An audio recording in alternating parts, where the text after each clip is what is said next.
That is simple.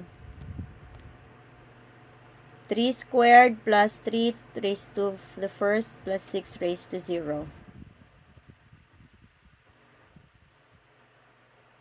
9 plus 3 plus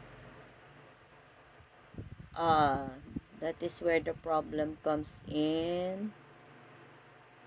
Kasi 6 raised to 0. What is 6 raised to 0, class? Huh?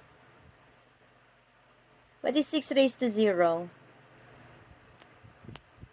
What's the rule there? Any number raised to 0 is?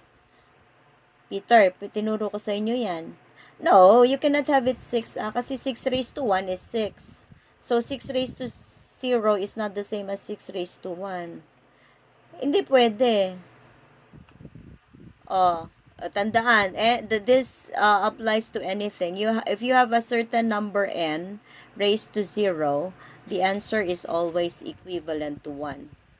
Okay, why is that so? Tatandaan ninyo, bakit ma'am ganyan ang tanong ninyo dyan? Kunwari, meron kayong 7 raised to 0.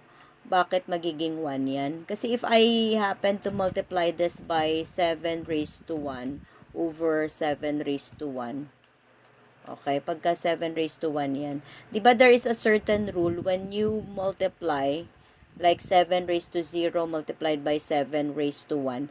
Natatandaan nyo pa when you have x raised to 2 multiplied by x raised to 3, what's the answer?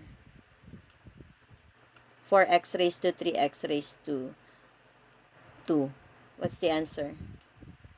Oh, x raised to, okay, x raised to 5, right?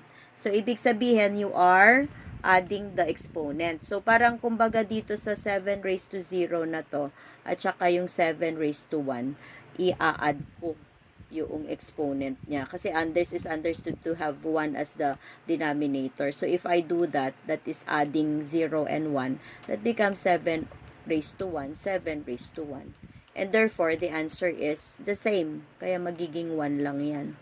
Okay, so remember ha, any number raised to 0 is equivalent to